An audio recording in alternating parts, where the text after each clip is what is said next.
Movie की starting में हमें एक ट्रक ड्राइवर को दिखाया जाता है जो ड्राइविंग के समय अपना फोन उठाने की कोशिश करता है, लेकिन उसी समय उसकी गाड़ी किसी चीज से टकरा जाती है। जब वो बाहर निकलकर देखता है तो उसे एक हिरन दिखाई देती है जो उसकी गाड़ी से टकरा गई थी। ड्राइवर को लगता है कि हिरन मर चुकी है, इसलिए वो वहाँ से चला जाता है। उसके जाने के कुछ देर बाद वो हिरन काफी अजीब तरह से मूवमेंट करके उड़ जाती है और उसकी आंखें भी कुछ अलग ही दिख रही होती हैं। अगले सीन में हमें एक आदमी को दिखाया जाता है जो अपने ऑफिस में काम कर रहा होता है। इस आदमी का नाम वू होता है और वू का डिवोर्स हो चुका था और इसकी एक बेटी भी थी। अगले सीन में वो अपनी एक्स वाइफ से बात कर रहा होता है। उसकी एक्स वाइफ अपनी बेटी को साथ रखने की बात कर रही थी, लेकिन वो उसे मना कर देता है। फिर वो अपने घर लौटता है। वहाँ उसकी बेटी अपनी माँ से मिलने के लिए वो से जिद कर रही होती है, क्योंकि अगले ही दिन उसकी बेटी का बर्थडे होता है। इसलिए वो को अपनी बेटी का बात मानना ही पड़ता है। वो की बेटी का नाम सोहान रहता है। सोहान की मम्मी बुसान में रहती है, इसलिए बुसान जाने के लिए वो अपनी बेटी के साथ स्टेशन चला जाता है और बुसान जाने के लिए ट्रेन में भी बैठ जाता है। पर ट्रेन के निकलने से पहले ट्रेन में एक लड़की चढ़ जाती है जिसकी हालत कुछ ठीक नहीं रहती। ट्रेन के चलने के बाद जब सोहान खिड़की से बाहर देख रही होती है तो उसे दिखता है कि ट्रेन के स्टेशन का माहौल कुछ ठीक नहीं है। उसे घबराहट होने लगती है। उस ट्रेन में काफी लोग सवार थे। अगले सीन में हम देखते हैं कि एक आदमी ट्रेन स्टाफ से कहता है कि कोई आदमी बहुत देर से बाथरूम में है। ये सुनकर के ट्रेन स्टाफ बाथरूम चेक करता है तो वहाँ उसे एक आदमी दिखता है जो काफी घबराया और डरा हुआ था और वो यही कह रहा होता है कि सब मारे जाएंगे। सोहान भी वहीं मौजूद रहती है। इसके बाद हम उस लड़की को देखते हैं पर उसकी हालत अब और खराब हो रही होती है। उसके बाद सोहान बाथरूम जाने लगती है पर वहाँ एक आदमी रहता है और उस आदमी का नाम होता है सांग। जिसके बाद सभी टीवी में न्यूज देखते हैं जिसमें बताया जा रहा था पूरे शहर की हालत खराब होती जा रही है, जिसे सुनकर के सभी यात्री काफी परेशान हो जाते हैं। अगले सीन में एक फीमेल ट्रेन स्टाफ उस लड़की की खराब हो रही हालत को देख करके अपनी टीम को कांटेक्ट करने की कोशिश करती है, मगर उसी वक्त वो लड़की अजीब सी मूवमेंट करके उठ जाती है और वो काफी अजीब लग रही होती है और वो उस पर अटैक करने की कोशिश करती है। अटैक करते करते वो बास्केटबॉल की टीम के डब्बे में आ जाती है। सब उन्हें देख करके काफी शॉक हो जाते हैं और वो उसे बहुत बुरी तरह से काट देती है और वो लड़की और कोई नहीं बल्कि एक ज़ॉम्बी होती है और उसके काटने से वो ट्रेन स्टाफ भी एक ज़ॉम्बी बन चुकी होती है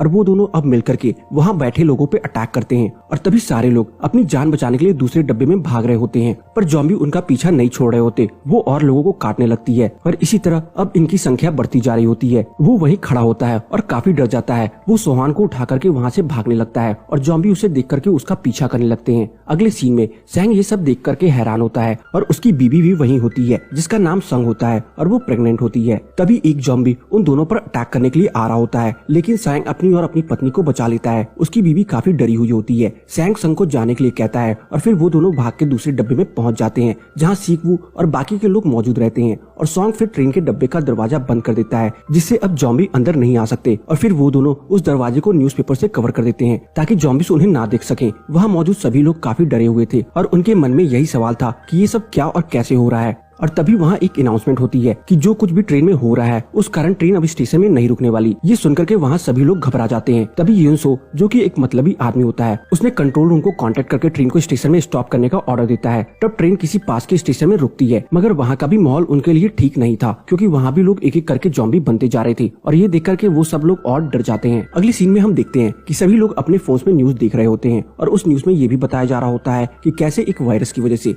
सब लोग एक दूसरे को काट रहे थे और सारे शहर में ये वायरस बहुत तेजी से फैलता जा रहा है और कैसे इन ज़ॉम्बीज़ ने इंसानों का नामो निशान तक नहीं छोड़ा। तभी एक बार फिर एक अनाउंसमेंट होती है कि ट्रेन एक स्टेशन पर रुकेगी और वहाँ आर्मीज होंगी उन्हें बचाने के लिए। तभी दूसरी तरफ संग, सैंग और सोनो एक दूसरे से बातें कर रहे थे और उनके बीच दोस्ती हो जाती है। अगले ही सीन में ट्रेन एक स्टेशन में पहुंच जाती है जहाँ सारे लोग ट्रेन से बाहर आ जाते हैं जो बहुत डरे हुए थे। तभी वहाँ योनसो ट्रेन के ड्राइवर से पूछता है कि आर्मी कहाँ है, मगर ट्रेन ड्राइवर कहता है कि मुझे इसके बारे में कुछ नहीं पता। अगले सीन में बाकी सब बाहर जा रहे होते हैं और तब तक उन लोगों को पता चलता है कि सारे आर्मी सी ज़ॉम्बीज़ बन गए हैं और जैसे ज़ॉम्बीज़ उन लोगों को देखते हैं वो उन पर तुरंत अटैक करने के लिए दौड़ते हैं। लेकिन तभी उनमें से एक ज़ॉम्बी सोहान में अटैक करने ही वाला होता है, लेकिन एन वक्त में सैंग उसे बचा लेता है। फिर सॉन्ग सो एन को लेकर के वहाँ से भागने लगती है। तभी एक ज़ॉम्बी शेख उनको काटने की कोशिश करता है, मगर जैसे तैसे वो खुद को बचा लेता है। तभी वो सब एक दरवाजे को बंद करके ज़ॉम्बी को आने से रोकने की कोशिश करते हैं और बाकी लोग वापस ट्रेन में जाने लगते हैं। लेकिन कुछ ज़ॉम्बीज़ शीशा तोड़ करके बाहर आ जाते हैं, लेकिन काफी लोग ट्रेन के अंदर चढ़ चुके होते हैं। दूसरी तरफ सैंग सैंग और सीकवू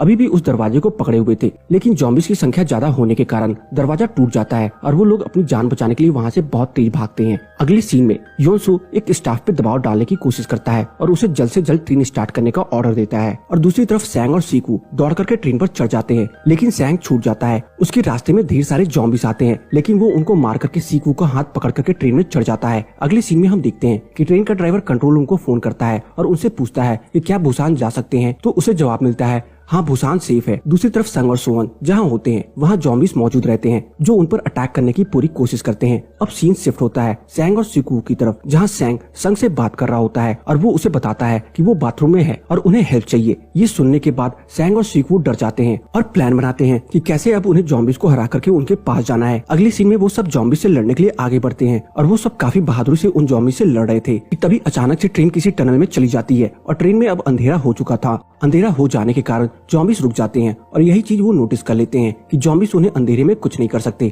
और ना ही उन्हें देख सकते हैं। तो इस चीज का वो लोग फायदा उठाते हैं और चुपचाप सैंग और सोंगे के पास चले जाते हैं। लेकिन जैसे ही वो सब वहाँ पहुँचते हैं तभी रोशनी आ जाती है, मगर वो लोग दूसरे बाथरूम में छुप जाते हैं। वहाँ सीकवू फोन से चेक करता है कि अगला टनल कब आएगा। तब उसे पता चलता है कि अगला टनल बस 2 मिनट में आने वाला है, और ये सुनकर के वो लोग निकलने के लिए रेडी हो जाते हैं। और जैसे ही अंधेरा होता है वो सब दूसरे डब्बे में जाने लगते हैं और दरवाजा खोलने की कोशिश करते हैं, लेकिन दरवाजे के उस पार कोई दरवाजा नहीं खुलता क्योंकि वहाँ यूनसो रहता है जो काफी मतलबी रहता है और वो सबसे बार बार यही कह रहा होता है कि ये लोग भी जॉम्बी होंगे, हमें दरवाजा नहीं खोलना चाहिए। और येनसू की बात मान करके सब उस दरवाजे को बंद करने की कोशिश करते हैं और दरवाजा बंद कर देते हैं और वो सब वहीं उसी डब्बे में फंस जाते हैं। तो सीकवू और सेंग दूसरे दरवाजे को बंद करने की कोशिश करते हैं ताकि जॉम्बी से वो बच सके। एक तरफ जॉम्बी दरवाजा तोड़ने की कोशिश कर रहे होते हैं तो वहीं दूसरी तरफ वो लोग भी दरवाजा तोड़ने की कोशिश करते हैं, लेकिन इसी बीच एक जॉम्बी सेंग को काट लेती है। दूसरी तरफ सीकवू बहुत मेहनत से वो दरवाजा तोड़ देता है, लेकिन अभी भी दूसरे डब्बे के लोग उन्हें अंदर नहीं आने दे रहे थे। लेकिन अभी भी सैंग अपनी पूरी ताकत से उस दरवाजे को बंद करने की और अपनी दोस्तों को बचाने की पूरी कोशिश करता है और सीकवू से कहता है कि तुम बाकी लोगों को लेकर के यहाँ से चली जाओ, तब तक इन्हें मैं संभाल लूंगा। लेकिन सीकवू उसे अकेला छोड़ने के लिए तैयार नहीं था, लेकिन उसे वहाँ से जाना पड़ता है। लेकिन संग सैंग को छोड़ करके कहीं नहीं जाना चाहती थी, लेकिन सीकवू उसे जैसे तैसे ले आता है और उन्हें जाते ही जॉम्बिस सैंग पे हमला कर देते हैं। सैंग पूरी कोशिश करता है उन्हें बचाने की, मगर जॉम्बिस उसे काट लेते हैं। दूसरी तरफ सीकवू और बाकी के लोग दूसरे डब्बे में पहुंच जाते हैं। वहाँ पहुंचने के बाद सीकवू योनसो का कॉलर पकड़ता है और उस पर बहुत गुस्सा करता है क्योंकि उसकी वजह से सैंग की मौत हो गई। लेकिन योनसो काफी मतलबी होता है, वो लोगों को भड़काना शुरू कर देता है कि ये लोग भी इन्फेक्टेड है और उसकी बात मान करके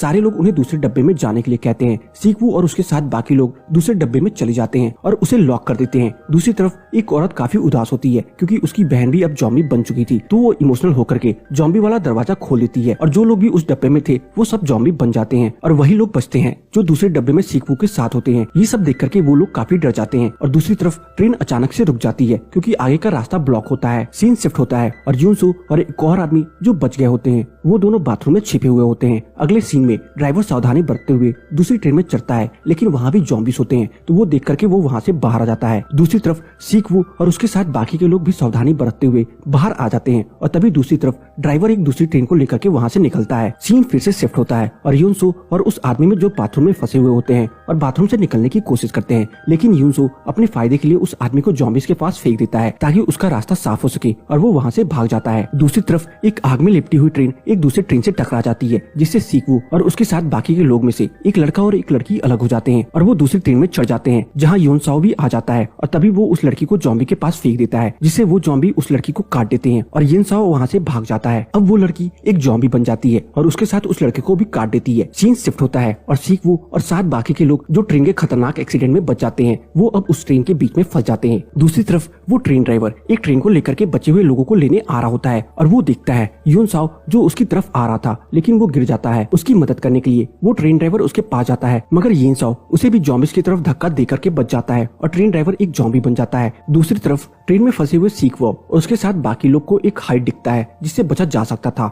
लेकिन जॉम्बी शीशा तोड़ देते हैं। मगर तभी उनमें से एक आदमी जॉम्बिस को रोक लेता है और कहता है तुम सब जाओ, और वो खुद जॉम्बी बन जाता है और सीकवू अपनी बेटी और संग को लेकर के दूसरी ट्रेन की तरफ दौड़ता है और बहुत सारे जॉम्बिस उनका पीछा करते हैं और वो तीनों बहुत मुश्किल से ट्रेन में चढ़ जाते हैं, लेकिन जॉम्बिस अभी भी उनका पीछा नहीं छोड़ते हैं। लेकिन सीकवू फाइनली उन्हें वहाँ से भगा देता है। जब वो लोग ट्रेन के अंदर जाने की कोशिश करते हैं तभी वहाँ योनसाओ मौजूद रहता है जो अब एक जॉम्बी बन चुका था। वो उनकी तरफ आने की कोशिश करता है, मगर वो अभी एक पूरा जॉम्बी नहीं है। वो सीकवू से कहता है कि उसे घर जाना है, उसकी माँ उसका वेट कर रही है, लेकिन सीकवू उसे कहता है कि तुम इन्फेक्टेड हो। ये सुनकर के योनसाओ सीकवू पर हमला कर देता है। सीक्वो उसे वहाँ से फेंकने की पूरी कोशिश करता है, लेकिन आखिरी में यिन साओ सीक्वो को काट ही लेता है। तभी सीक्वो जल्दी से उसे फेंक देता है और अब उसे समझ आ गया था कि अब वो भी ज़ॉम्बी बनने वाला है। पर इससे पहले वो ज़ॉम्बी बने, वो सोहान और सुंग को ट्रेन का इंस्ट्रक्शन समझाता है। सोहान बहुत रोती है और वो उसे कहता है संग के साथ रहना, सब ठीक हो जाएगा, और वो ट्रेन के बाहर खड़ा हो जाता है। ये एक बहुत इमोशनल सीन होता है। मरने से पहले सीक्वो उस दिन को याद करता है जिस दिन उसने पहली बार